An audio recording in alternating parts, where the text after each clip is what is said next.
अस्सलाम वालेकुम रहमतुल्लाहि व बरकातहू। ये 27 तारीख का दूसरा मैसेज है जी। और आप देख रहे हैं कि ये हमारा जो है वो मोबाइल उस बेचारे को किस तरह से गोते पड़ रहे हैं।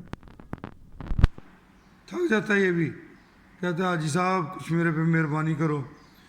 तो ये इसकी कंडीशन हो जाती है। तो जब इस तरह से मैसेज आते हैं तो मजबूरी हो जाती है कि कुछ दोस्तों के मैसेज या बहुत सारे दोस्तों के मैसेज जो हैं वो मिस हो जाते हैं।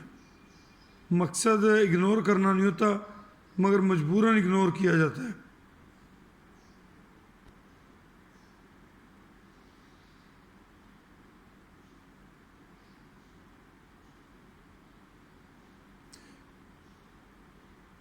ये आज जनाब 27 सितंबर है, गलबन 27 है या 1 मिनट 28 है, इस तरह से सितंबर की कोई डेट है। 28 सितंबर है जी, सॉरी 28 तारीख है जी आज। ये 28 तारीख की वीडियो मैंने बनाई है और आपको थोड़ा सा अंदाज़ा हो गया होगा, इसलिए खुदारा नाराज़ ना हुआ करें। जज़ाकुमुल्लाह खैर।